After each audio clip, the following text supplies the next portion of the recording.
Hello, everyone, and thank you for attending our virtual public open house session for the Zincton formal proposal, review and interim agreement application.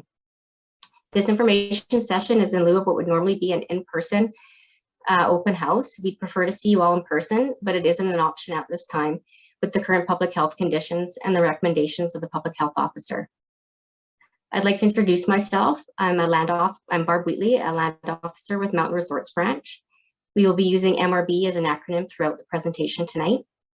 This is an agency within the Ministry of Forests, Lands, Natural Resource Operations, and Rural Development. I will be facilitating this session tonight.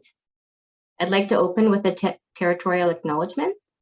I'm speaking to you today from the Secwepemc traditional territory, and specifically from the city of Kamloops, which is home to the Tecumseh to Secwepemc. I'd also like to acknowledge that the project we're discussing today, Zincton, is located within the traditional territories of the Sinixt, Ktunaxa, Secwepemc, and Okanagan peoples. I'd like to present the agenda for tonight. We're going to begin with opening comments and team introductions. Then we're going to go over to Senior Managers Ron Boshkovic of Mountain Resorts Branch, who will give you an overview of MRB's major project review process. Then to David Harley of Zincton Farms Limited, who will give his vision for the Zincton proposal. Then over to Brent Harley of Brent Harley and Associates, who will present the formal proposal. Then Dave Williamson will present the environmental overview. Then we will move to next steps, including details on how to provide questions and comments during the public comment period. And then we'll finalize the evening with a Q&A session, probably 20 to 30 minutes. We'll see how the time permits. The purpose of this session is to introduce the project and explain the review process. By project, I'm referring to two main components that are under review, the Zincton formal proposal and Zincton's application for an interim agreement. I'm not going to go into detail at this time, as more information about the project components will be provided later in the presentation. Today is the start of our public comment period, which is supposed to remain open until November 22nd, 2021. However, due to technical issues with the application's comments and reasons for decision website this morning, the public comment period will be extended accordingly. The website is now back up, but because of the technical issues, the Zincton project was delayed in uploading. We do expect it to be uploaded by tomorrow, so please check the public engagement page for updates. This will be the only public open house for the formal proposal. Following the review of the proposal by the public, First Nations, agencies, and stakeholders, Zincton will address any issues and make revisions as necessary to the draft formal proposal.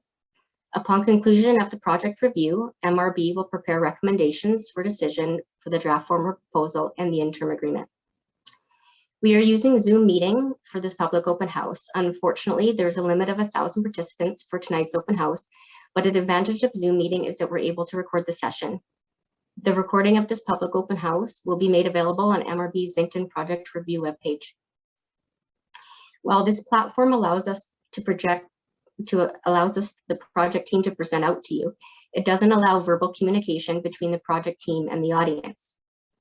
However, you can use the Zoom Q&A box on the bottom of your screen to type your questions and comments.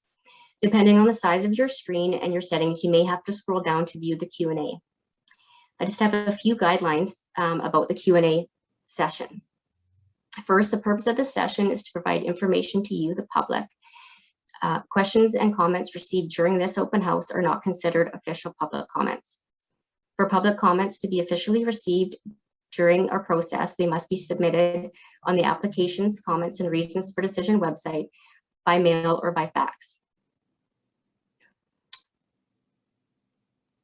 Once you click the Q&A button, you can put your question in, and you do have an option to ask anonymously if you would like. That option is shown on the left side of your tool text box.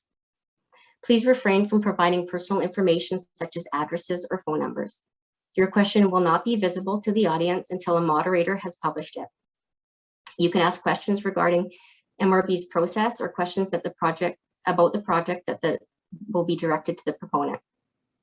We encourage you to start asking questions now, as some of the questions will be answered by our support team during the presentations instead of waiting until the Q&A period at the end. In many cases, these responses will include a link to where more information can be found.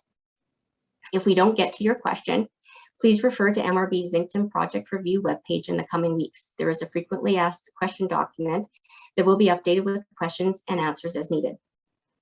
Also, you can contact either myself or Zoran Boshkovic directly. Our contact information will be provided at the end of the session and is also available on our website. Now I'd like to ask the members of our project team to introduce themselves, and following the introductions, Zoran will explain the role of MRB and how our review process works. Zoran? Well, thank you, Barb, for the detailed introductory notes. Good evening, everyone. Welcome to the Zincton Formal Proposal Public Information Session. Thank you for joining us tonight. My name is Zoran Boshkovic, and I'm a senior manager with the Mountain Resorts branch here in Kamloops. A few words about myself. I have been with the provincial government Ministry of Forests and Lands and Natural Resource Operations for over 25 years.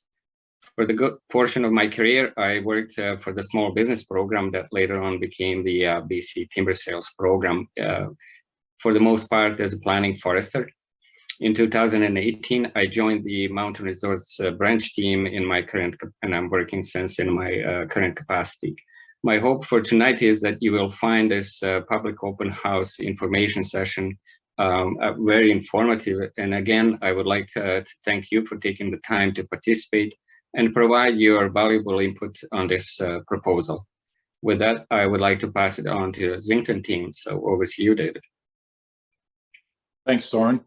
Hi, everybody. My name is David Harley.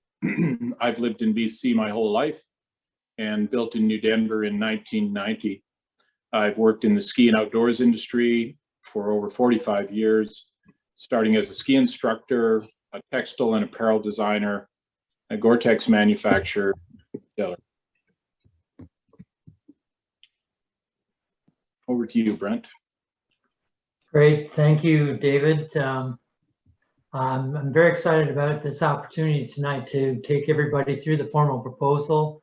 My name is Brent Harley, Brent Harley and Associates, Inc. We are mountain resorts planners located in Whistler. Over the past 40 years, we have worked at resorts and mountain ski areas throughout the world. And I can say right off the top that this is a very exciting project. And I, again, really look forward to engaging with everybody and hearing back from everybody. So I'll pass that on to Dave Williamson now.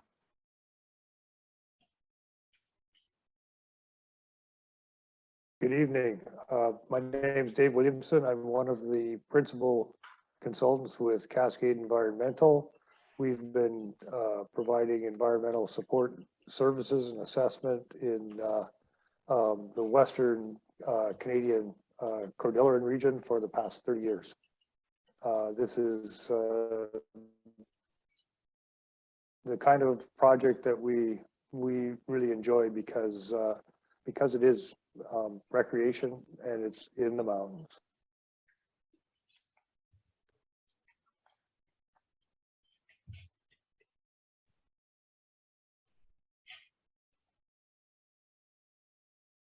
Great, thanks, Dave. I'm not sure if you're frozen. Okay, thanks, Dave. On to you, Zoran, for your presentation. Thank you, Barb. Just to switch your screens and share a screen.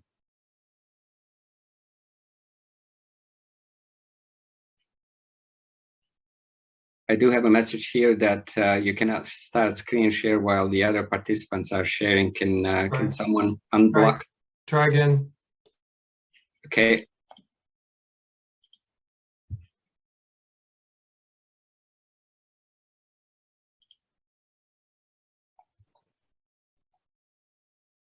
I can unshare if you'd like, Zoran.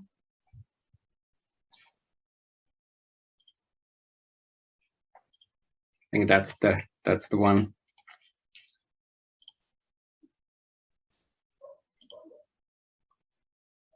How is that now? Is everyone seeing the first slide in my presentation? Yeah, it's good. Good.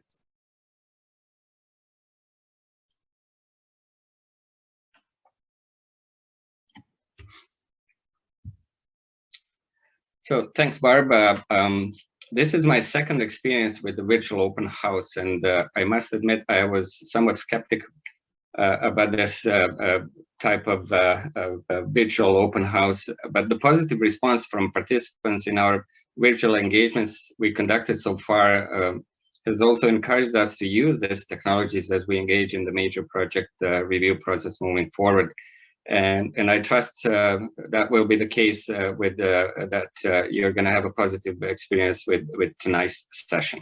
So thank you for your understanding and patience as we all do our best in this unique time.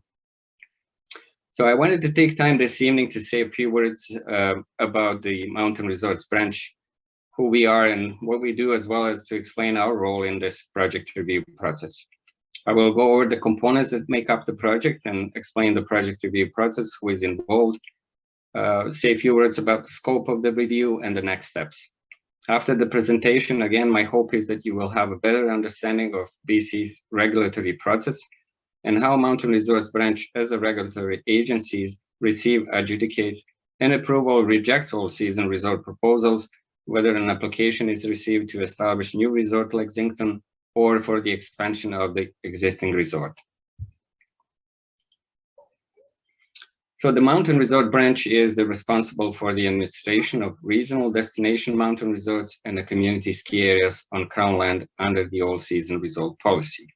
We're a very small branch, one of the 6 branches that form the Integrated Resource Operations Division, all part of the larger Ministry of Forests, Lands, and Natural Resource Operations.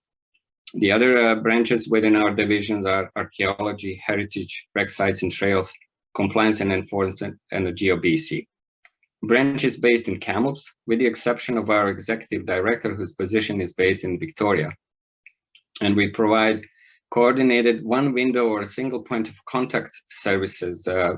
We act essentially as a front counter for the ski resort sector to assist with the planning authorizations required to develop and operate ski resorts in British Columbia. Currently, we administer 36 alpine ski areas, 16 destination resorts, and 20 community ski areas. Ski resorts are an essential part of the tourism sector in British Columbia. They range in size and seasonality, and they are vital to the quality of life, especially in rural communities. They also provide a strong economic base for other tourism-related small businesses in the community they serve. So MRB has delegated, or Mountain Resorts branch, you will hear that acronym tonight very often, has delegated authority under 5 different pieces of legislations: Land Act, Forest Act, Forest and Range Practices Act, and Resort Timber Administration Act, and the Ministry of Lands and Parks and Housing Act. Our core business functions include adjudication of a new ski resort proposals, and we also lead the resort master plan review process for new and existing resorts. We're responsible for issuing land and timber tenures within controlled recreation areas. Those are the designated areas where the resort can operate. We're responsible for monitoring and compliance with the conditions within controlled recreation areas and commitments from our contractual agreements with the resort owners and the clients. We also respond to resort operational needs and business needs on a day-to-day basis and collect the revenues from resorts and ski areas on Crown land. In our work, we are guided by the all-season resort policy and associated all-season resort guidelines. They're both recognized in North America and worldwide as the most progressive piece of policy work governing ski industry and resort development. Policy is designed to encourage and foster well-balanced and environmentally sensitive mountain resort development that responds to the needs and expectations of the marketplace while having a positive social and economic impact on the community, region, and the province. So I would like to highlight a few key principles from the policy as they will be referenced in the proponent's presentation. The first one is the balanced resort capacity. This is a concept or criteria that is defined to ensure that as the resort develops, there is a balance between the amount of recreational infrastructure on the mountain and the level of services in the base area. For example, if the resort has a capacity for 2,000 people to take part in the recreational activities on the mountain, resorts should be able to have adequate guest services in forms of parking, washrooms, food and beverage facilities, and in the case of a destination resorts, adequate level of overnight accommodation to support and create positive experience for guests. So therefore, the amount of base development is determined by recreational capacity of the terrain. The second principle is the provincial control of recreational assets. As the resort invests in recreational infrastructure on the Crown land, it is also important that the province maintains control of all of the necessary recreational infrastructure to keep the resort operational, even in the event of a default or bankruptcy. So day lodges, lifts, runs, ski runs, parking lots remain on a provincial land. The remaining two principles from the policy, controlled phase development and perform and reward, are more applicable to destination resorts who have the ability to purchase Crown land for the purpose of real estate development. I should emphasize that there is no Crown land sale contemplated in the Zincton proposal for the purpose of real estate development. So any proposal for recreational overnight accommodation from the Zincton formal proposal will be authorized as a lease or a license of occupation using light use, low impact principle. Controlled phase development. With the development of recreational infrastructure, demand for services and accommodations are expected to grow over time. So this growth requiring substantial capital investment is expected to happen over a longer period of time. It can take several decades to achieve a resort full build-out stage. So this operating principle was put in place to ensure that the construction of recreational improvements always precedes commercial and residential development. So each phase of a resort development must have a finished and appealing design that is self-contained. So no new development phase basically is considered until the certain level of utilization is achieved by the preceding phase. So resort phase development is usually illustrated in more details at the master planning stage. The type of a development proposed for the Zincton project, it will be addressed during the proponent's presentation. And the last principle is perform and reward. So the proponent must demonstrate investments and ability to develop and run recreational infrastructure prior to or concurrent with the application for Crown land sale for the purpose of residential development. So the criteria is more applicable, as I said before, to large destination resorts with a robust base area development. In the case of a Zincton, as I said, no Crown land sale is contemplated, and the only accommodation type that is proposed on Crown land is the mountain lodge. So more information will be provided during the proponent's presentation about that proposal. So the planning process for developing a new all-season resort involves three distinct planning stages. And the fourth one is the implementation phase. It is important to know that each stage includes major project review process with the public review and comment period, with stakeholder and agency referral, and the First Nation consultation. Expression of interest. This is the first phase and a preliminary in nature aimed to identify values, land use conflicts, and interests. At this initial stage, proponent essentially describes a vision for the project. So Zincton expression of interest public comment period was conducted from May 21st until June 22nd of last year. At the end of the process, what we've heard document was released with a summary of the most common comments, concerns, questions, and suggestions that were received during the public referral period. So ongoing pandemic and the provincial election caused some delays in the review process, but in the end, in December of 2020, the proponent was invited to submit a formal proposal as the province considered the expression of interest a proposal to be a feasible concept and consistent with the current government objectives for the area. And for that reason, the decision was made to proceed with the next stage in the planning process. So the second phase or stage is the formal proposal.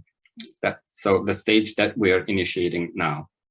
At this stage, proponent is expected to address all identified values, significant issues, and the concerns that have been identified during the expression of interest stage. So formal proposal is expected to provide higher level of a project details on development concepts, servicing options, market, financial capability.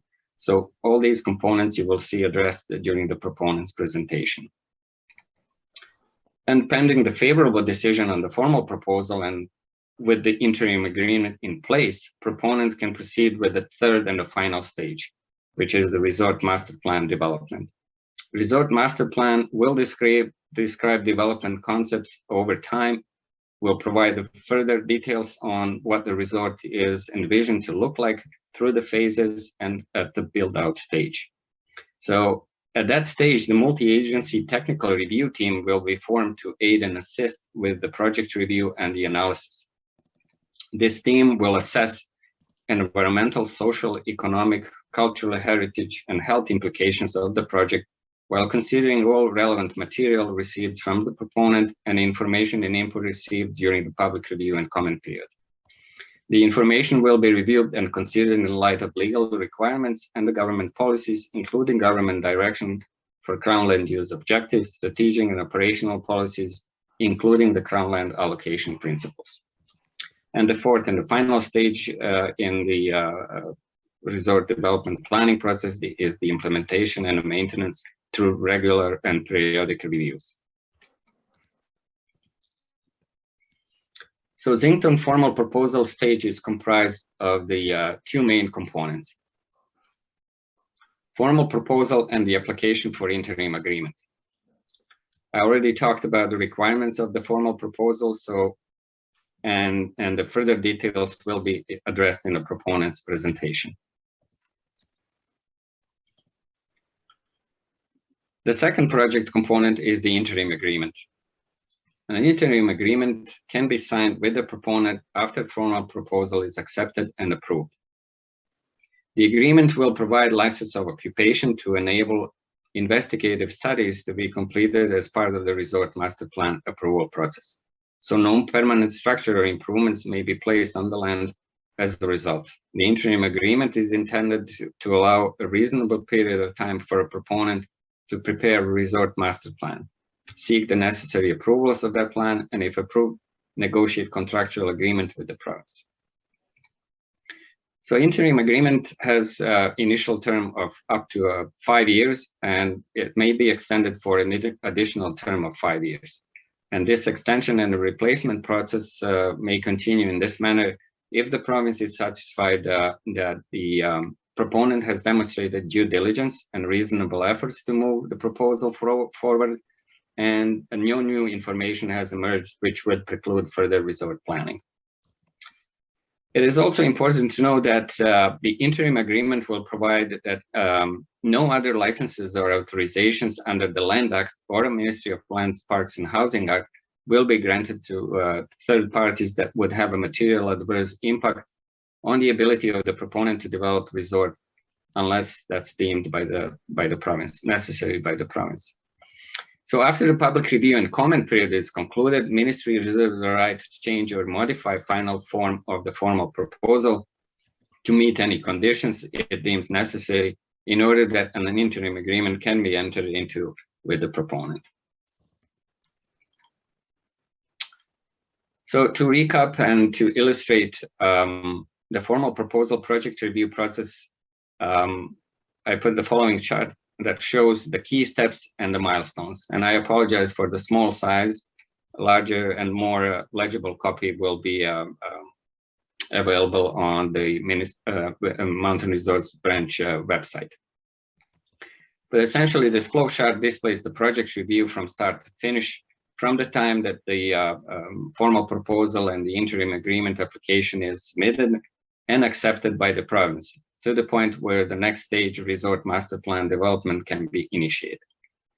So the first step, formal proposal submission, was received by the Mountain Resorts branch in our office in third week of September of this year. Submission was checked against the all-season resort policy and all-season resort guidelines for completeness. And the application for interim agreement was received, accompanied with the applicable land application fee. The First Nation consultation step was initiated as well, and the proponent was directed to do the public advertisement, offering the opportunity for a public open house.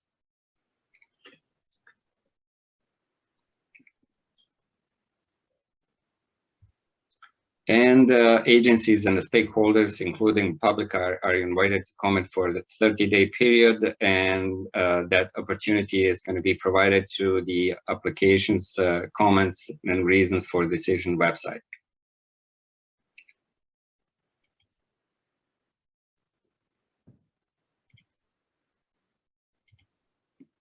Sorry, I wasn't clicking to the slides. Agencies and the representatives from different provincial ministries, local government, and public health are invited to submit their comments. Subject matter experts from various ministries and the agencies will provide their comments and expertise as necessary to assist Zincton review team in the project review process. I'm not going to read all these acronyms of various ministries, but some are listed here just to illustrate which ministries and the agencies will provide their input and comment and participate in the review process.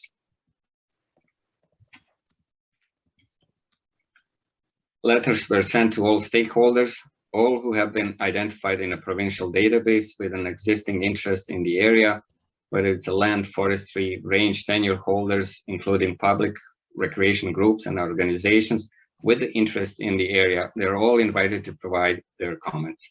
We would like to know and understand the existing tenure holder interests and how they may be affected with the proposed formal proposal. Public has also been informed through web advertising and the social media, and Mountain Resorts branch is now requesting comments. And we want to hear from you, members of the public, about the values and other interests that need to be taken into consideration and into decision making. So what happens next after the public engagement period is over? We will collate all of the responses and comments received into a values and issues tracking table. This engagement will allow us to assess all values, environmental, social, cultural, and economic implications related to the project.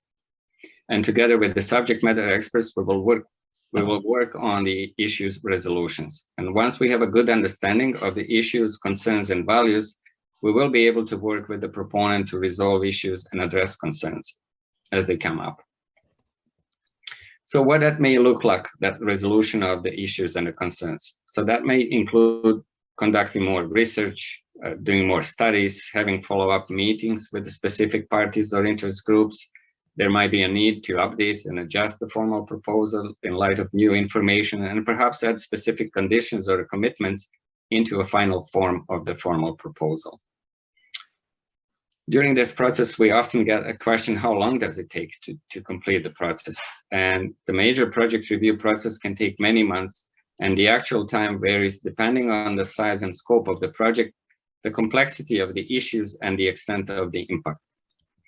As we bring this process to a closure, provided that the issues have been resolved and the formal proposal accepted, an interim agreement will be issued and the master plan phase will be initiated.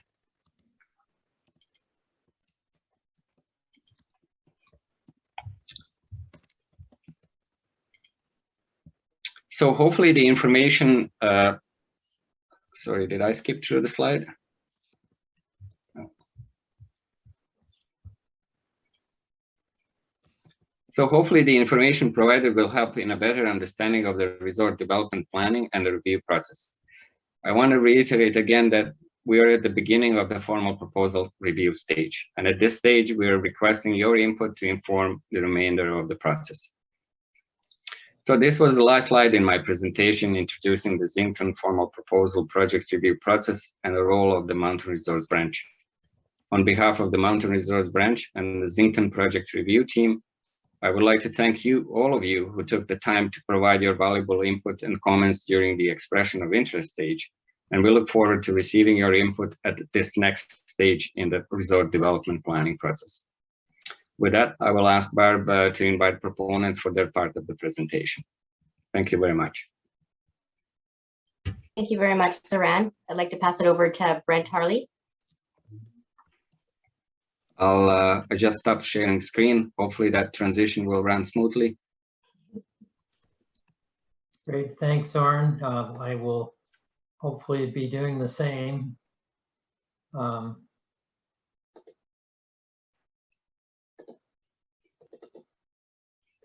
There we go. So thank you, Zoran, and thank you for everyone for being here tonight. Again, our goal tonight is to go through the formal proposal so that we can move forward through the process and move to the future. But before we start that, I want to do a territorial acknowledgement.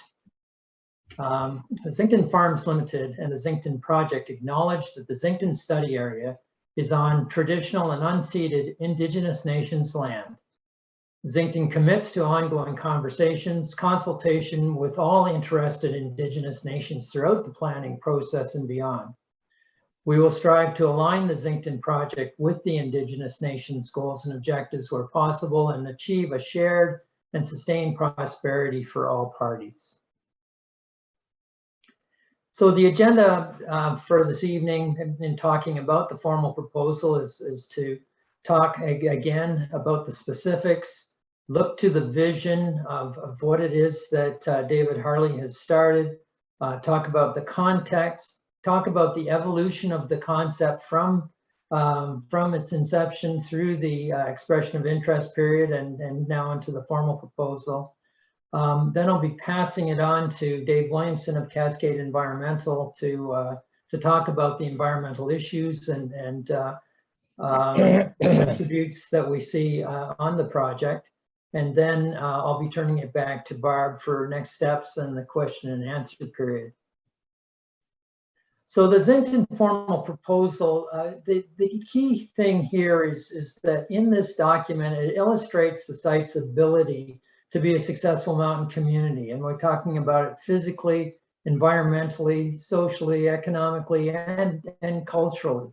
There are environmental realities and impacts that we are addressing and look to make sure that the project is as good as it can be, along with remediation from the past.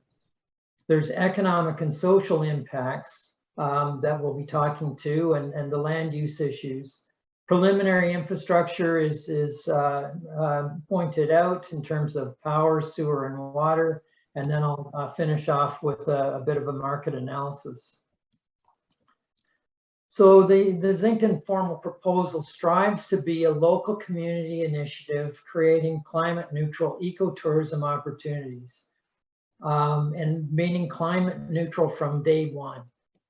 So another key thing is to secure a part of Goat Pass for local recreation now and for the future, and to engage and fund cleanup of contaminated mining district lands that are leaching into Kootenay Lake.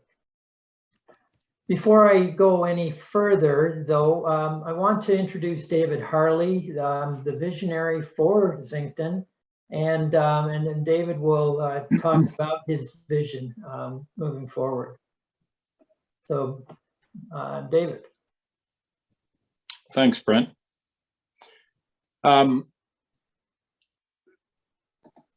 This will take about 10 minutes or so to just run through essentially the core ideas and the core values that stand behind the Zincton project. It goes back to 1976 when I moved over to Nelson from skiing a year in Fernie, and I met my first backcountry skiers.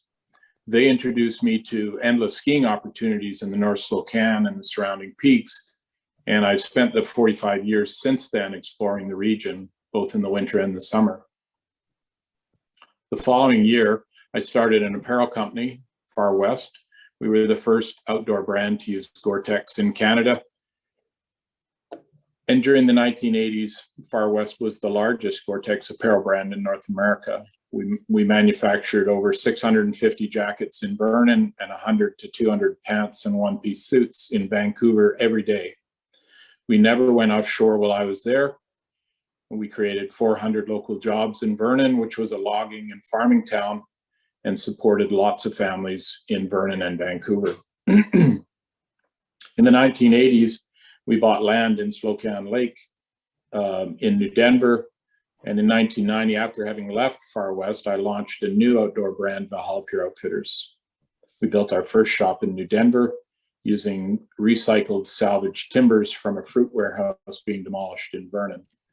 Valhalla Pure Outfitters grew up to be one of Canada's biggest specialty outdoor retailers, with a couple of hundred dedicated staff across BC and Alberta. When we moved over from Vernon, we lived upstairs above the original New Denver shop. Our kids attended school in New Denver and later on in Nelson when they got older. There wasn't much for kids to do in New Denver. There's no hockey rink and no swimming pool, no skate park and no rec center. The high school classes were down to just a few kids per grade. We decided to rent a home in Nelson for 4 or 5 years to get our kids through high school and did a lot of commuting. Over the past 30 years, New Denver and Caslo have lost virtually all of the hundreds of mining and logging jobs that used to prime the economy, create opportunities, and keep the population vibrant. But nothing new ever replaced those job losses. Today, our village is 1/3 the population what it once was, and more than half of the population is over 65.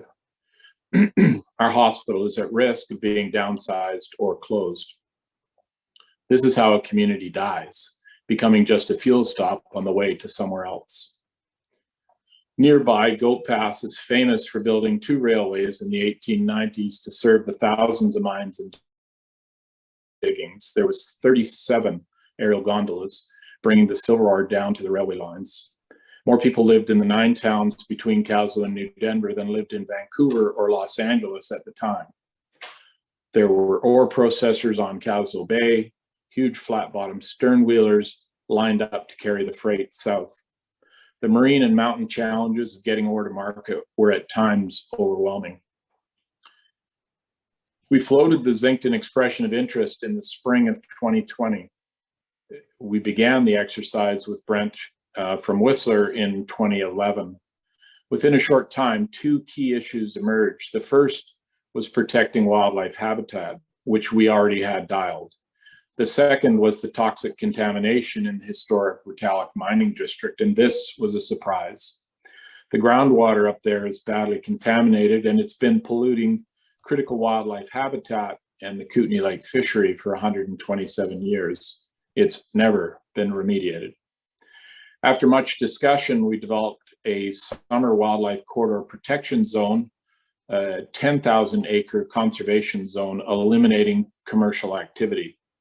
Human wildlife conflicts will be reduced with signage and education while still leaving access open to the public. Long ago, in the village of Retallick, the miners diverted the creeks, put 20 miles of tunnels down and under the town site and highway, built up massive slag piles that grew to 50 to 100 million tons, contaminating the groundwater with heavy metals like lead and arsenic. These metals are still leaching into the surface and groundwater, eventually ending up in Kootenay Lake. With the guidance of the 1% for the Planet and Cascade Environmental's biological assessment, we will divert 1% from the ski operation to evaluate the mining contamination and develop an optimized plan to remediate. We've started an independent nonprofit, the Zincton Institute, to develop the plan for the discovery, planning, and execution of the cleanup efforts over multiple decades. Nikola Tesla designed and installed the Silversmith power generator in 1897. This Tesla generator has been producing carbon-free power for 124 years and was certified green in 1999. It produces more than enough power for Zincton's needs and is just 7 kilometers away. Zincton is therefore due to open carbon zero starting day 1. The ultra-low impact from backcountry skiing is well documented in Cascade's detailed environmental review. Please read it if you have any concerns. All of the Cascade recommendations have been formally accepted and incorporated into our future plans. 80% of the proposed tenure will remain essentially as is, explored by skiers and splitters under their own power without lifts or machines. 20% of the terrain will be lift-assisted skiing in the west end near Three Forks. The 6 ski zones are all unique and different. Skiers and snowboarders will find their favorite places, share with their friends, and gradually explore new terrain. Access from Murray Creek EV bus pickup and nearby public parking will remain no charge. Connected by Starlink and stocked with emergency and medical supplies, emergency cabins will be installed around the tenure to assist with the inevitable accidents. The Backcountry Lodge has been moved midway along London Ridge, and if approved, only 2 trails to elevation will remain. The pre-existing Grizzly Viewing Trail up Whitewater Canyon and a trail along London Ridge from the west, protecting the fragile alpine meadows. Ultra-low impact, non-mechanized, human-powered access, creating a huge 10,000-acre summertime conservation zone, and steady efforts every year to remediate the contaminated Rutalic waterways means the wildlife and habitat will be much improved from how they are now and preserved for future generations. We believe backcountry ski growth is permanent. The backcountry trend will fundamentally change the ski industry, now favoring areas with bigger terrains and less density, deep powder, and multiple ski outs. At this time, it's an ideal opportunity to transition our backyard into a climate neutral, ultra low impact ecotourism future. Strategically, we already have an abundance of what's needed: big mountains, epic snow, a carbon zero microgrid started by Nikola Tesla, and a long history of overcoming all odds. With the guidance, knowledge, and experience of the Indigenous and longtime locals, we can create a prosperous future for our children and grandchildren, where Mother Nature, wildlife, and waterways can once again be healthy and abundant. Zincton's core motivation: to create opportunities for our kids and grandkids, so when it's their time, they can start a family and make a life in their hometown if they want. That's not an option for our kids now. Our kids have no choice but to leave home and find a life somewhere else. We need to pivot to a green, inclusive for all future, and to do that right, we have to clean up 120 years of neglect that was left behind. Thanks for listening.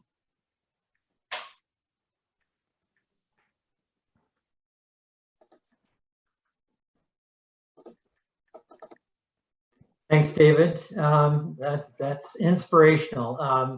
I'm going to take you through all of the points that David just highlighted, and yes, it's truly exciting, an exciting opportunity.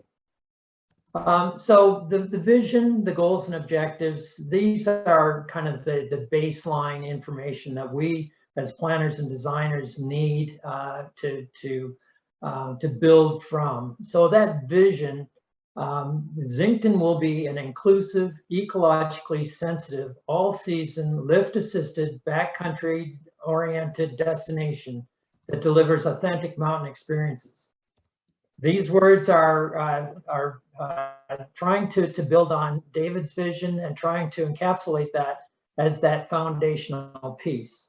And then the goals and objectives that complement that and figure out how we get from the vision to the end result is to deliver a unique and authentic mountain experiences and recreation, be cutting edge, environmentally, socially, culturally responsible community, respect and embrace the goals and objectives of the Indigenous nations, the local communities in the regional district, and become environmental stewards of the tenured lands. And as David was saying, carbon neutral from day one, mitigating the mining legacy of the past and establishing a seasonal wildlife corridor. Tied to this, we want to preserve public recreation access. We want to be a catalyst to winter season visitation that's capitalizing on the underutilized summer season facilities. We want to encourage and innovate businesses, jobs and opportunities, economic diversification, attract new residents, keep the kids in town, build on it from there, become economically viable, that it becomes an important economic generator locally and regionally. And this leads to a tax base that would be designed to support and maintain those critical community facilities and social services that David just mentioned. The Zincton expression of interest was submitted in May of 2020. This is the basic area.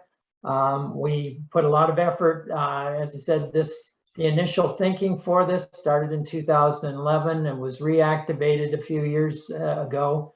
Put a lot of effort into putting this initial design together. And out of that, and as Zorn was mentioning, the evaluation and the interagency review and the public stakeholder meetings led to a series of questions that needed to be addressed within the formal proposal. So the public access, environment, public health and safety, local community, general and community cumulative effects, wildlife and environmental preservation, public access, socioeconomic impact, and traffic. I can say right up front that I believe that we have addressed all of those. The concept that was the expression of interest has evolved. It's incorporating a lift service zone plus 5 backcountry zones for 4,200 hectares of skiable terrain.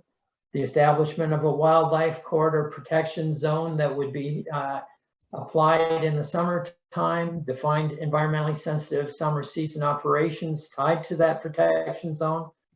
We've relocated the backcountry lodge.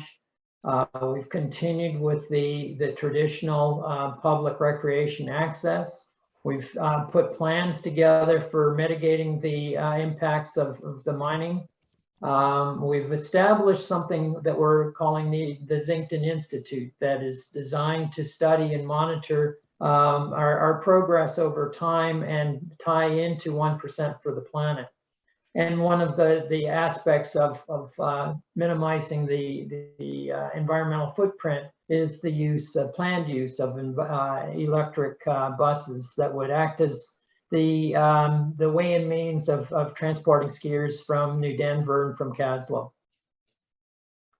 So the content of the formal proposal, it goes through the whole business of the regional context, the community context, the proposed tenure area, existing recreation values have been mapped and identified, existing commercial recreation, resource use summary, site analyses. These have all been put together on detailed mapping and led to opportunities and constraints and ultimately the refined concept of the formal proposal.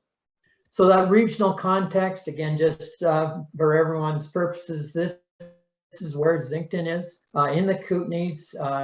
You can see its relationship to the rest of British Columbia, or at least out to Vancouver and out to Calgary.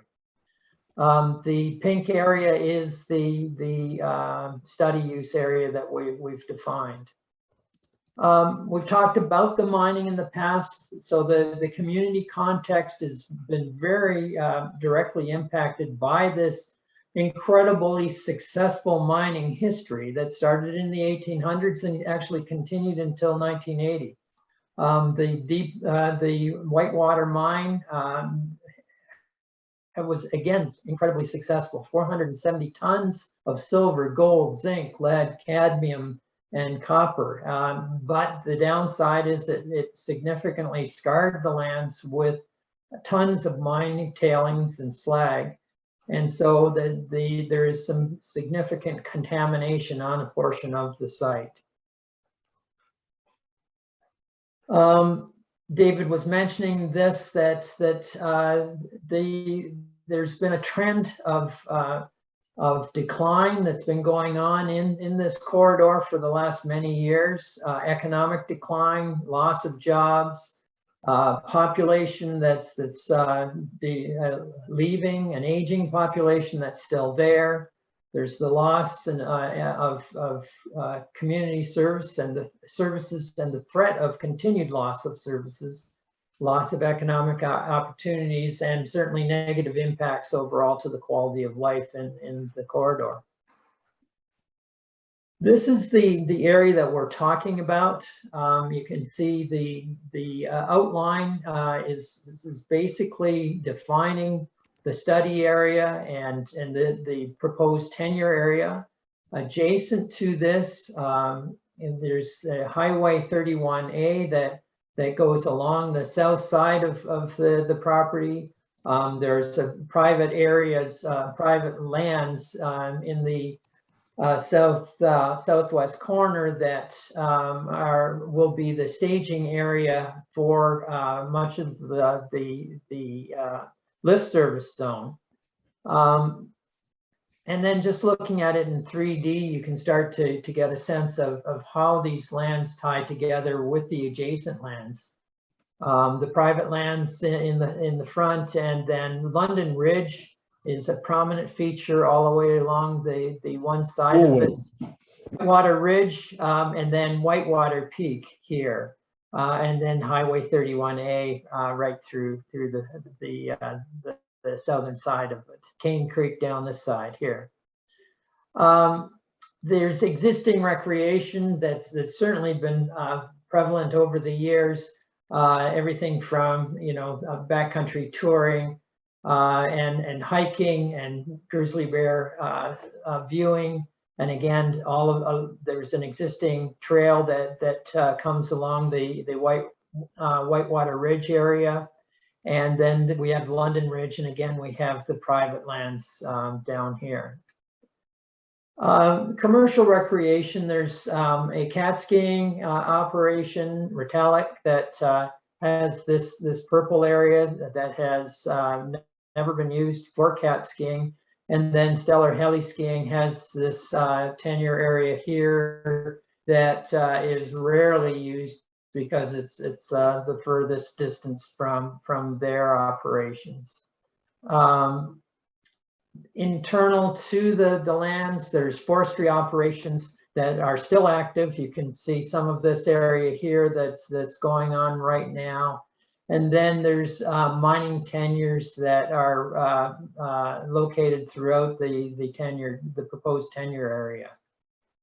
What we did was we took all of the detailed mapping and did a series of analyses.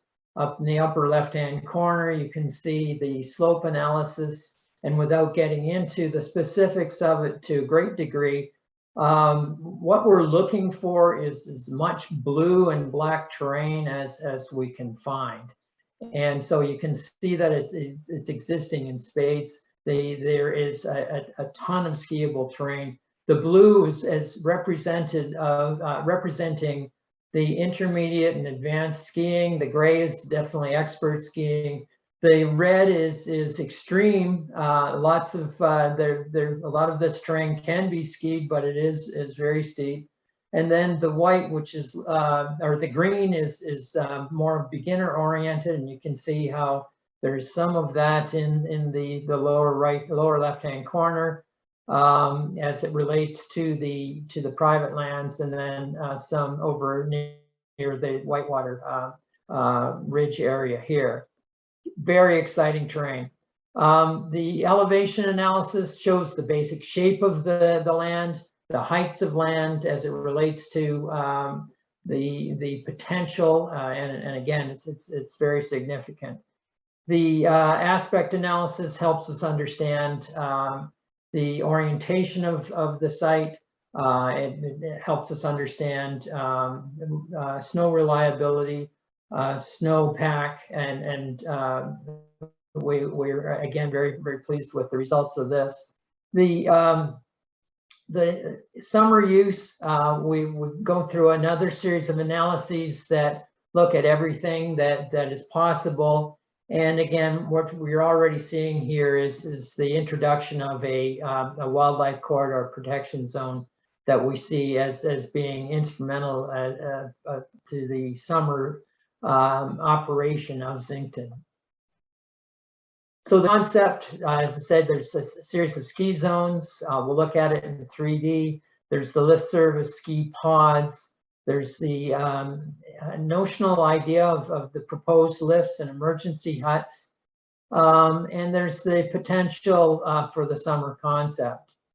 So you can see there's two primary zones. The lift service zone is in pink. The backcountry zone is all in green. And they are exactly that. The backcountry will be self-propelled oriented. You can see in the middle here that we have chosen a good location, an excellent location for a backcountry lodge that is on London Ridge. And then the private lands would be the staging area, that there would be lifts coming out of that staging area and into the tenured lands. And there would, so basically 2.5 lifts would end up on the proposed tenure area.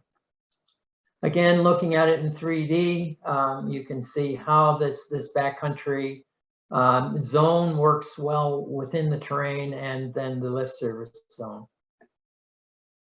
Looking in more detail, we've defined the backcountry, or divided the backcountry zone into 5 different subzones that work well in an operational sense, and work well in terms of tracking or skinning up and actually skiing down. And like, there's a whole series of trails that we've looked at internally to each one of these zones. They work well within themselves, and they connect to one another. The lift service zone is something that, again, is somewhat like a traditional ski area, but it's not. I mean, we're not looking at traditional ski trails per se. There would be some glading. We would be picking up on ways and means of natural egress out of the heights of land down to pick up trails that would ultimately tie the lifts together and tie it back into the private lands. Again, in a 3D fashion, you can start to see these zones and then how they work together. The lift service zone is divided into 3 pods.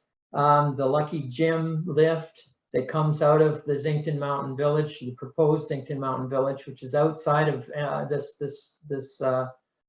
proposal. There's the Copper lift, or the Cooper lift, and the Rawhide.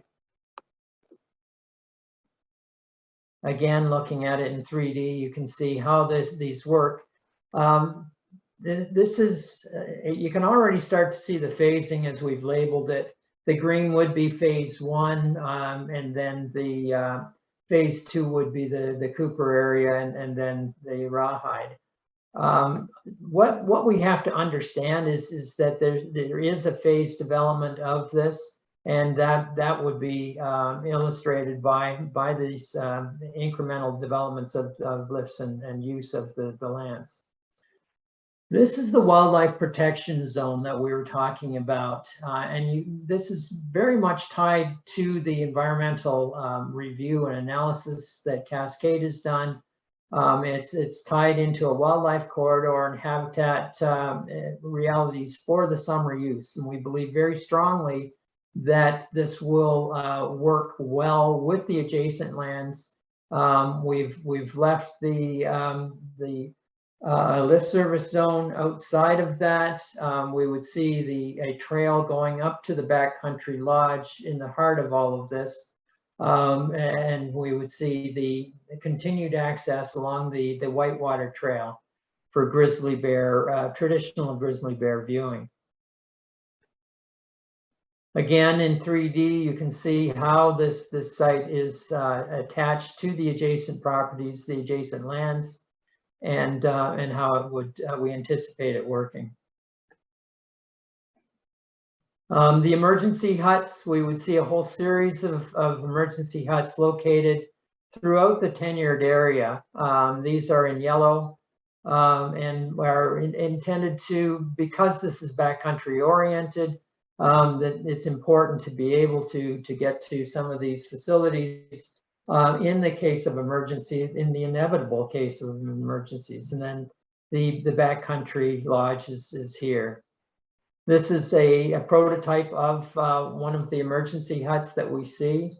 And then the picture of the Keys and Clare hut is a backcountry lodge in close proximity to Whistler, which is about the size and scale of what we're talking about for Zincton.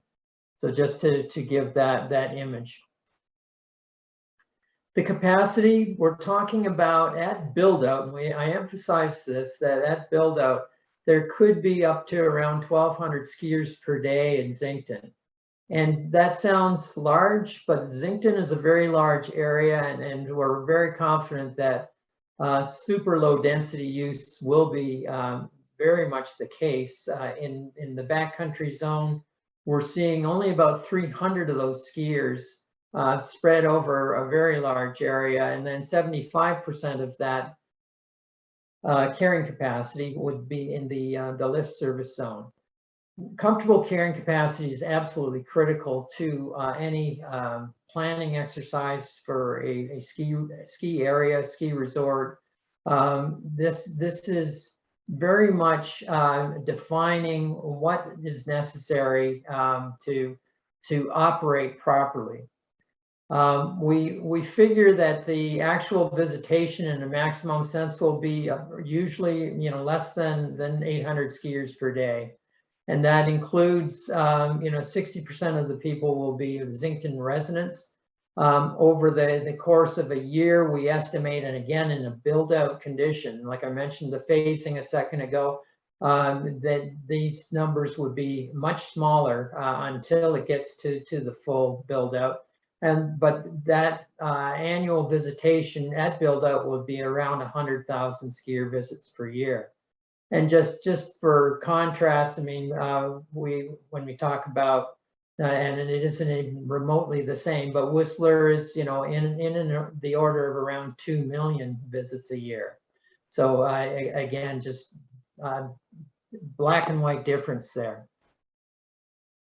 The concept, we have embraced the idea of continued public recreation access. Backcountry access management plan will be key to that. The remediation of the Retallick mining district, what we've done is committed to, or what Zincton's done is committed to 1% for the planet. And this program takes 1% of the revenues and dedicates those monies to be utilized by the Zincton Institute to remediate specific areas. The Zincton Institute, as I mentioned, will be monitoring the use and operation of Zincton over the course of the years. It is a nonprofit society and completely separate from Zincton itself. So it can operate in an independent fashion and use funds that will be dedicated to those mitigation efforts that are so necessary. Tied to that, there's the transit commitment to use electric buses as part of reducing the environmental footprint. David mentioned that the power is coming out of the Silversmith Power and Light. This is located in Sandon and has been running for eons. As David mentioned as well, Nicholas Tesla was instrumental in putting that design together, and there's a feeling that he was actually here at Sandon and helped with the implementation of that plant. This will be the power plant for Zincton. Water, in the case of the tenure area, the only water that we're really looking at needing is for the Backcountry Lodge. We're not talking about any other water being utilized from the site, and so this would be a rainwater collection storage. The Backcountry Lodge, again, would be the only area that we would have to deal with sewage, and we know that the site is ideal for a septic field development right there. There would be no roads on the site, no paved roads. There would just be the egress trails that I was telling you about a few minutes ago. The phasing, again, I'm just out of order here, but you can see phase 1 is the green, phase 2 is the Cooper area, and phase 3. And so this would enable an incremental development of Zincton over time. Economic realities, again, at build out, we're looking at an annual visitation of around 100,000 visitors. We see this in the order of around $10 million of annual revenue. The contribution from that would be around $600,000 in taxes.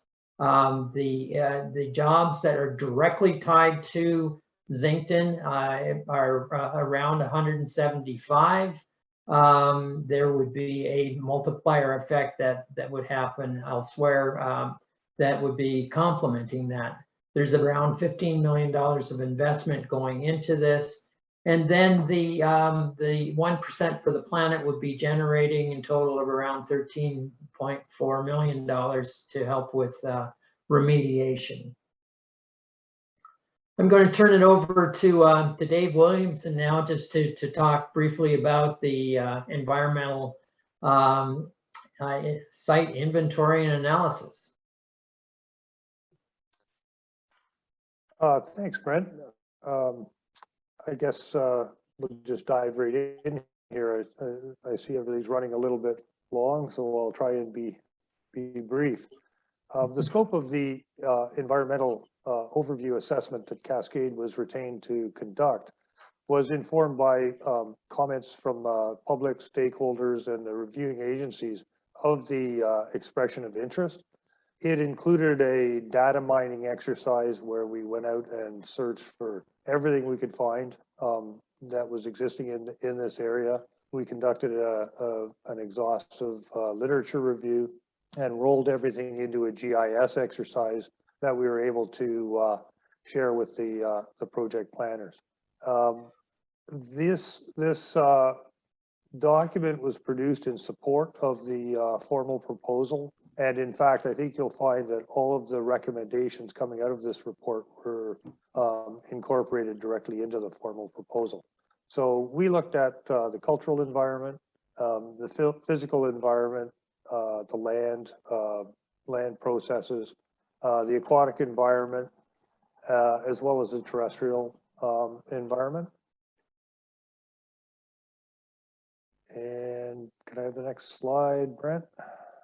Yeah, I think you've got it. Oh, have I got control over it? No, you don't. Okay. Little lag time. That's okay. As you can see, we produced a whole folio of maps, and I've just pulled a couple out to kind of highlight the level of detail. For example, we reached out to the Heritage Branch in Victoria and asked for any information they had. They were able to provide us with a number of sites in and around the project area. You can see a purple line around the project. We have applied a 2-kilometer buffer all the way around the project's area, just so we could capture anything on the outside that may have some influence on the assessment. You can see there's a couple of sites. I think there's 3 sites that show up within the project area. They're potential sites. There's no information really available, but they're flagged for additional study. Next slide, if I could. Yeah, I've changed it. Yeah, there we go. Likewise, and you can see this is map 17, so there's a large number of maps in between that are in the report if you want to access that. This just looks at the aquatic environment. One of the values that came up from the agency review was the presence of the water bodies at the bottom of or at the top of the summit area in the past, and the presence of western toads. So we wanted to get an idea of what kind of interplay there might be between the project area and these lands that are actually, for the most part, off the outside of the actual project site. We identified all the ephemeral, intermittent, and permanent water courses, and we applied buffers to them. And next slide.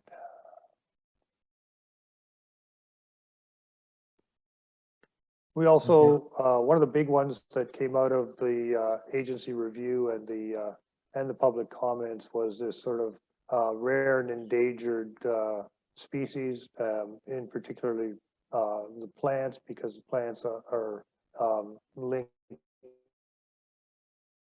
to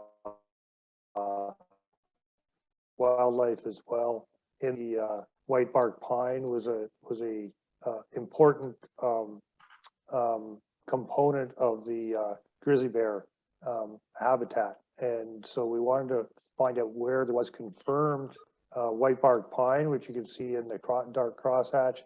As well, the ministry had run some analysis based on a model to come up with where there was potential habitat within the controlled recreation area or the project area, and that's in the green crosshatched area. So we flagged that and made sure that that was available, to the planners.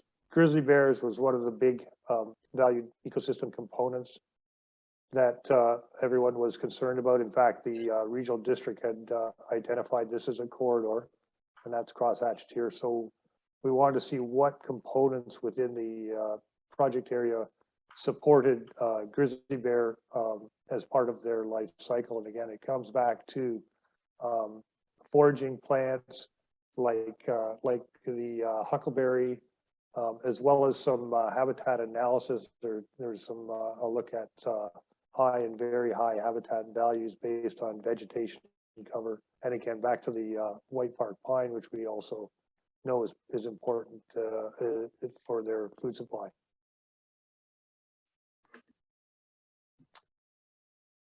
And I think that we go to the next slide here. There we go.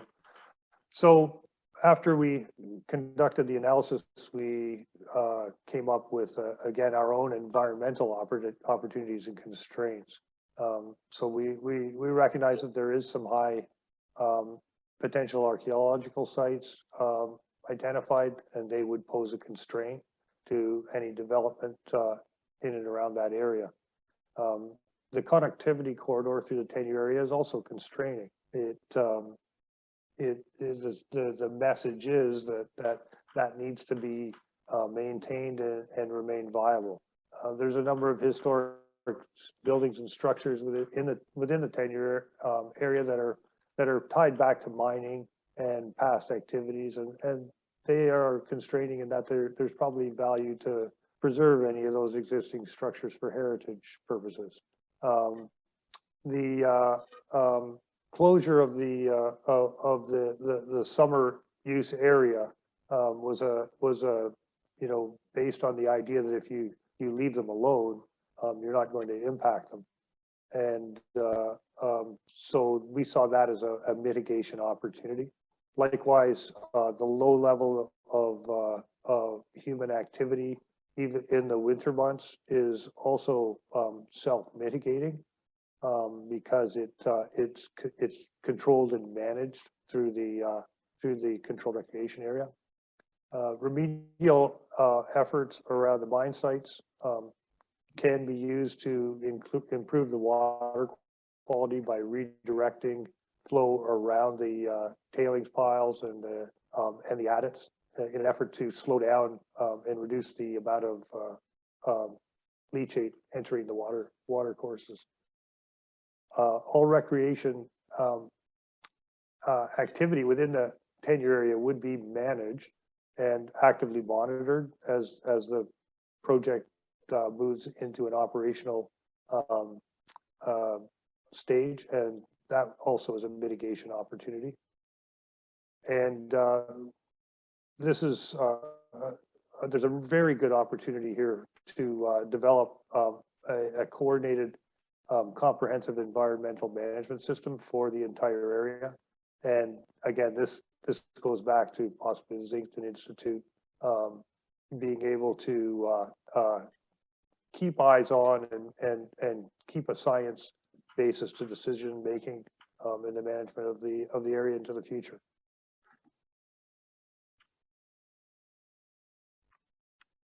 So as a result of our analysis, we came up with a bunch of conclusions and a few recommendations. And this is high level stuff. There's much more detailed in the report, but the main conclusion is that very little of the habitat is actually being modified within the project area.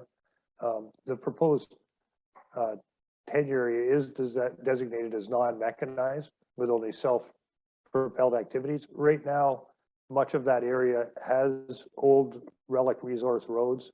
There is ample evidence of uncontrolled dirt bike activity right up onto London Ridge, lots of ATVs, just lots of unmanaged activity on the landscape. Concentrated modifications are in the southwest corner of the tenure area, and that by moving it across, that provides that opportunity to avoid impact to the connectivity corridor and to wildlife using that area in the summer. Okay. Also, yeah, I thought there was something on the rare and endangered wildlife species and plant species. There's basically 5 that we've identified in the area, and you know, they've been flagged. We know there's potential for them to occur, and if they are encountered in the future, then it would trigger appropriate best management practices to avoid impacts. As far as recommendations goes, you know, there's existing resource use on the landscape. There needs to be, we recommended some, you know, fostering relationships and coming up with agreements to ensure that that there isn't conflict on the landscape, and that people are looking at the same common goals and objectives. Again, the idea of committing to respect and protect traditional and cultural use of the area, and that includes retaining old growth and mature forest on the site. There may be a requirement for geotechnical studies, but that would be in the future, and that would be around lift footings and building sites.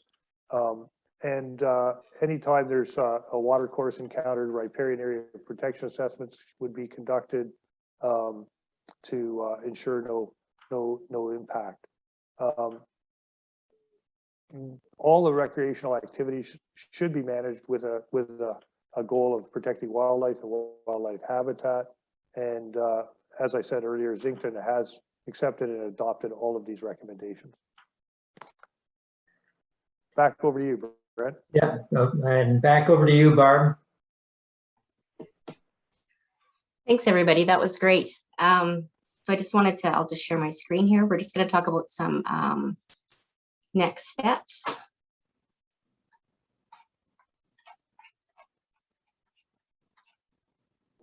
Okay, before we get to our questions and answers, I just wanted to review some next steps.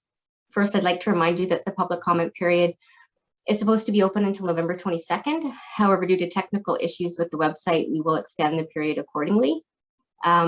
Please check our public engagement web page for updates. Just a second here. I'm having issues with advancing my slides. Just a sec here.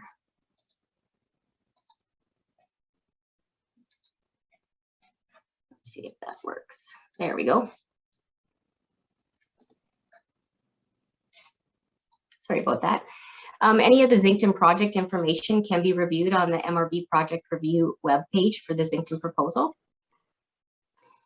Any information specific to public engagement, including the recording of this information session, is available on the public engagement webpage for Zincton. We are seeking public comments, questions, and concerns about this project. Your input is important, and if you would like to make an official submission, please use the application's comments and reasons for decision website. As I already mentioned earlier in the presentation, I want to apologize for the website being down today. The website is now back up, but because of the technical issues, the Zincton project was delayed in uploading. Hopefully it will be available tomorrow for start submitting your comments. We will adjust the public review and comment period as necessary. If you go to the link on the screen, you will see all active Crown land projects in the province. Click on the magnifying glass to search for Zincton, file 4406015. The file number will narrow the search down to a single blue button. Click on the marker to bring up the project and view the application details. I realize right now what is showing is for Big White, as I was unable to get on the website and upload Zincton, but it gives you a bit of an idea of what it will look like when you click the blue marker. Then you'll have the option at the bottom to submit a comment. You will also have an option to submit your comments by mail to the Mountain Resorts branch at the address shown, or to the Mountain Resorts branch at this fax number. If you have specific questions about the process or have concerns that require direct communication with the project team, please email Zoran Boskovic at the address shown, or myself at my email address. And I think we're going to head over to the question and answer period. I think, Matt, you might have had a slide for that. It'd be Brent, if you can share your slide deck again.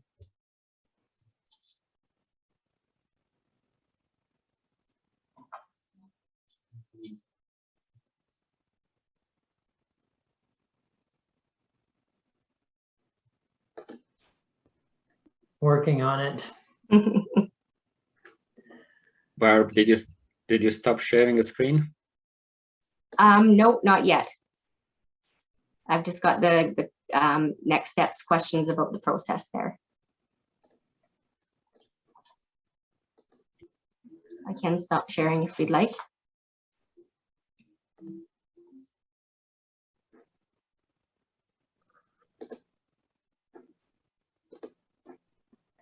Okay.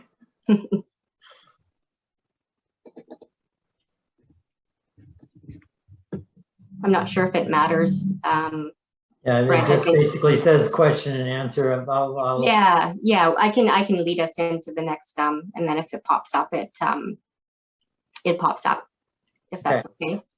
Yeah. So common questions that we've received during this open house, as well as those we were unable to get to, will be answered in our frequently asked question document, which will be available on MRB's Zincton proposal review webpage. The document will be updated as needed, so please make sure to check back on our website. Now I'd like to begin the Q&A session with our project team. A project like Zincton generates a lot of questions. Many of the questions we have received so far regarding the formal proposal fall into several broad areas. We will try to summarize similar concerns we have heard and respond to these concerns in the following questions. The first question is for Dave. What will the impact of Zincton be on wildlife of the area? How has resident wildlife been considered in the planning of Zincton?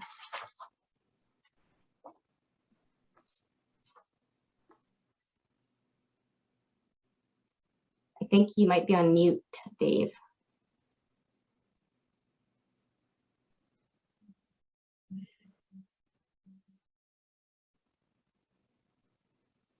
Sorry about that.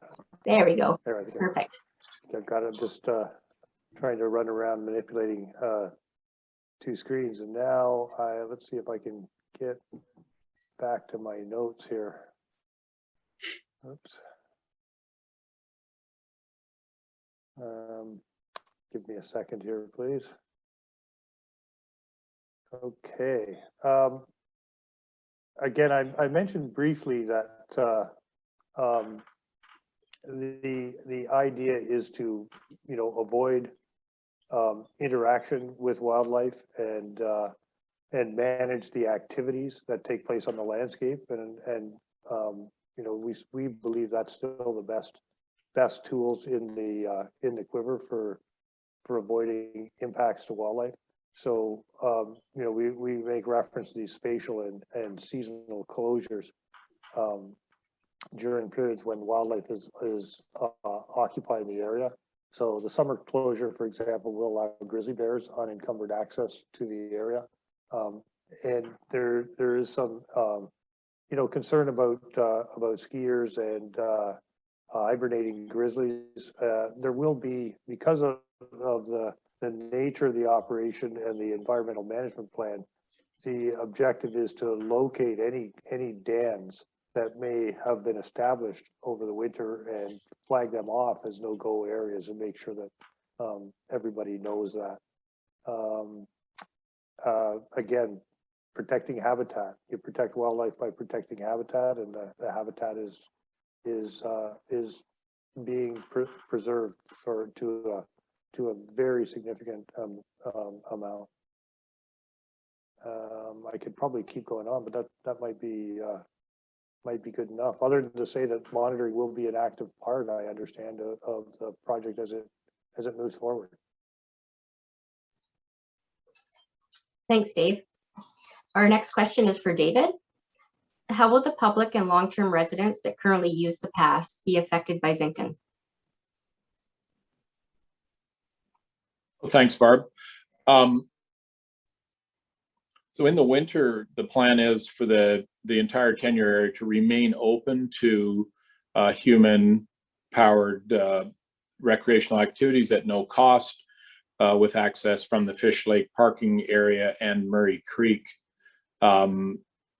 We're very aware of historical use. This has definitely been used in the last 30 years by backcountry skiers, and so recognizing that, we've offered seasonal passes to backcountry skiers. We did this back in fall of 2019. 110 folks signed up, and we offered them free seasonal passes, lift passes. So, and of course, the Wildlife Canyon Trail has significant educational value as a grizzly bear viewing site. It's very popular with locals. It has its own pre-existing right-of-ways, so that's an ongoing asset that will continue in perpetuity, and likewise, being able to improve the land with emergency huts and EV buses, EV bus transportation, Starlink connectivity, etc., and improved avalanche management systems will be advantageous for anybody who is using the terrain. So I think there's a lot of positives there. There's more people than obviously there was 20 or 30 years ago, but there's a lot of positives there to consider. Thanks, Barb. Thanks, David. Our next question is for two panelists. We'll start with Zoran and then move the question over to Dave. How are the cumulative effects of the proposal being handled relative to the other land use in the region?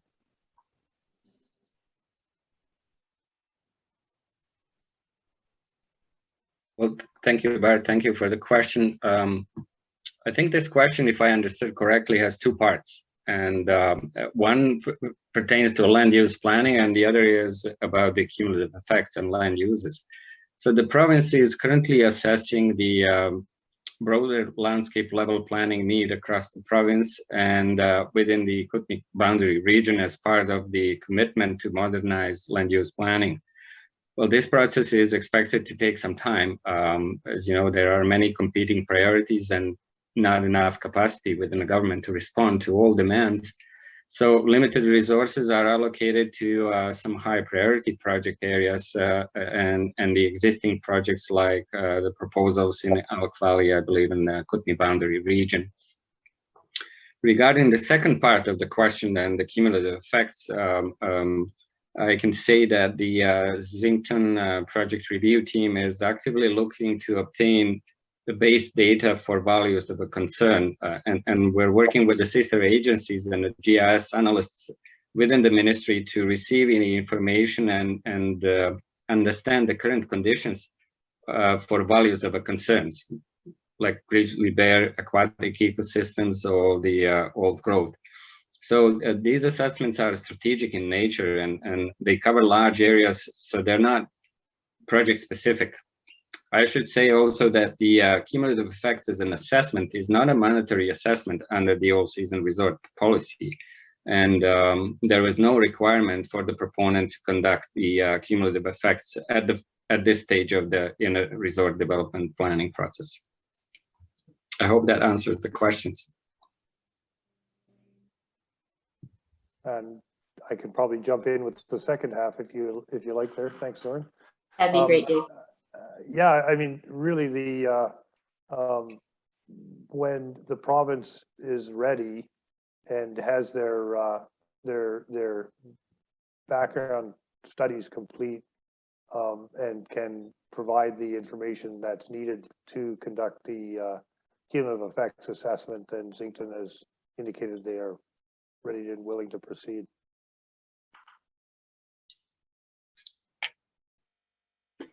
Thanks, Dave and Zoran. Zoran, you're up again for the next question. Why doesn't Zincton require an environmental assessment under the Environmental Assessment Act? Thanks again for the question. So all season tourist destination resort projects are typically reviewable if they meet or exceed certain project design or effects threshold as they're defined in the reviewable project regulation. So the thresholds in the reviewable project regulation include terminology like the bed units, if there is an overlap with the protected area, amount of the linear disturbance, or the area of the disturbance, workforce, or the greenhouse gas emissions. Those are the criteria, I believe, defined in the reviewable project regulation. So at the Zincton's request, we directed the proponent to contact the Environmental Assessment Office. The Environmental Assessment Office has reviewed the project components against these thresholds, and in their opinion, based on the information provided, the project does not appear to be reviewable. However, I would like to add that new resort project proposals which do not trigger the reviewable project regulation thresholds are subject to rigorous planning and the environmental review process that I explained earlier in my presentation under the all-season resort policy and associated guidelines. So perhaps we can copy a link for attendees that will point them to the Environmental Assessment Office webpage, where they can find more information about the environmental assessment process, reviewable project regulation, and the thresholds that I mentioned in my answer. I hope this answered the question. Thanks, Zoran. The next question is for Dave again. There is concern that increased awareness and the use in the Goat Pass area will cause increased environmental damage. That's an interesting question. You know, if left in an unmanaged state, there could be risk of that kind of outcome, but that's not what is proposed under the controlled recreation area. It will be managed, and there won't be uncontrolled access by whoever, you know, feels a need to go up there and do whatever they want, whenever they want, with whatever toys they want. You know, that's where the impacts generally occur to wildlife. It's inappropriate, unexpected activities on the landscape, and that just isn't what Zincton's all about. Thanks, Dave. The next question is for David. Many ski areas require the privatization of public land to be viable. How much public land will be privatized to realize Zincton? That's an interesting one. That option was available to Zincton. We declined. It's our belief that one, we don't require any additional lands to finance the project. We declined the offer, and we want all of these lands to be intact in one piece, available for future generations. Thank you.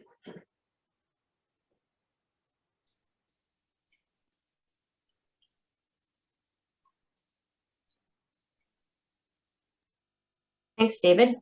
The next one is another two-part panel question. First to Dave and then over to David. Explain the legacy of the Retallick Mining District and the proposed efforts to clean it up.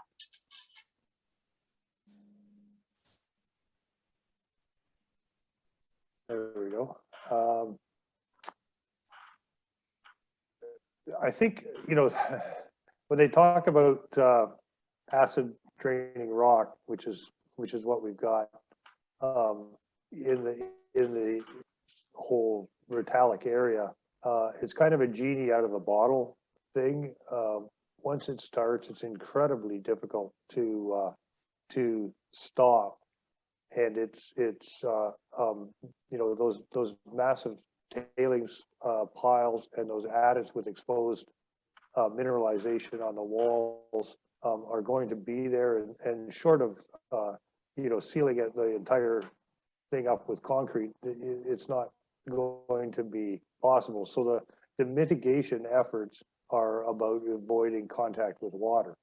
So right now the drainage has developed over time as a result of abandonment, quite frankly, and running through areas where it probably should be avoiding. So a lot of the efforts will be about how to redirect water away from that highly mineralized tailings piles, and keeping water from running down into the open adits that are all over the landscape. So I think that's probably the short answer to that question.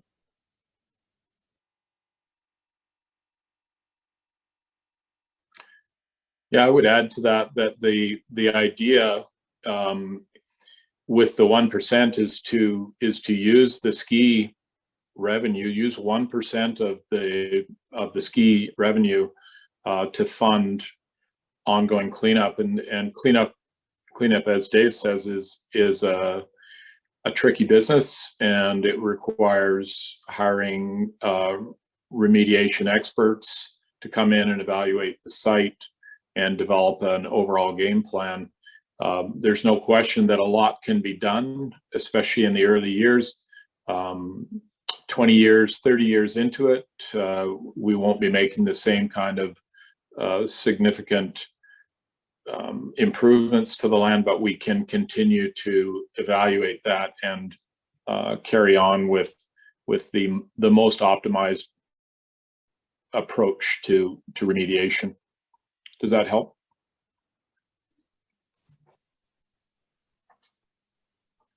Great, thanks, David. Thanks, Dave. Our next question is also for you, David. Why is this process being done during the pandemic?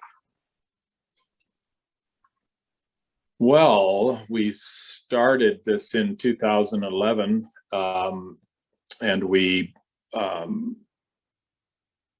didn't plan for this. I will say, though, that when we did the expression of interest back in May and June of 2020, which was right in the heat of the initial pandemic,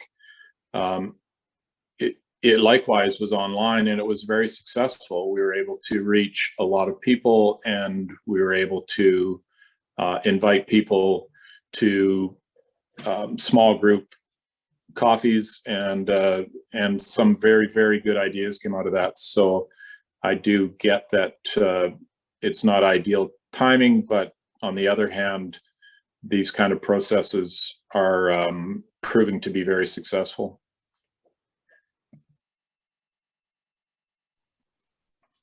Great, thanks, David. Thanks everyone on the project team for answering the Q&A.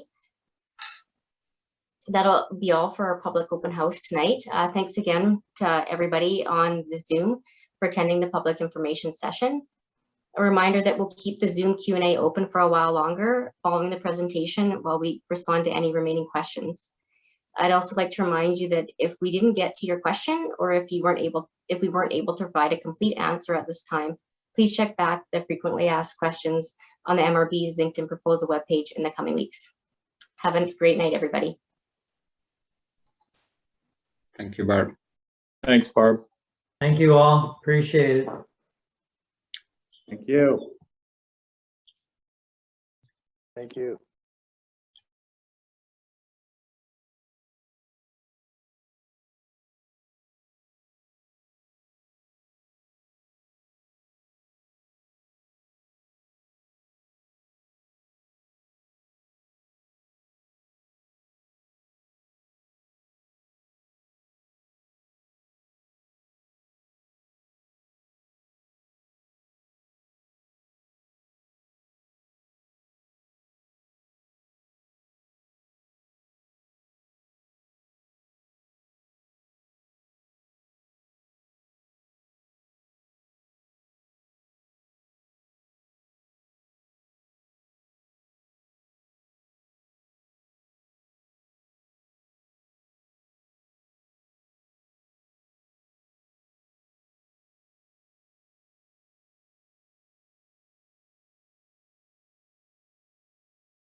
Are the people still online?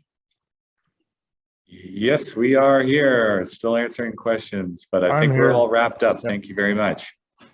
I see it here, that recording button is still active. That's right. Yes, Yeah, when we still have about 30 members of the public waiting for their answers. okay. Reading the existing answers have been posted. But we are coming to the close of our virtual open house for the Zincton formal proposal. So I'll let our support crew finish up on the last couple of answers, and then we will shut down the virtual open house. This recording will be made available on YouTube in about a week's time. Right, right. Well, amazing effort on everyone's part. There was such a huge volume of questions, and you did. Zorn, we're still live to the public. Okay, yeah. The comments are appropriate. I just want to say Okay. thank you for all the support and the good questions and the effort that you put in answering those questions. Thank you, Zoran. Thanks for the Mountain Resorts branch crew for slugging it out in the trenches. There was a little bit of a technical glitches, but we managed to pull it through and kept calm. Great work. Great effort. Thanks so much. Thank you. Appreciate it.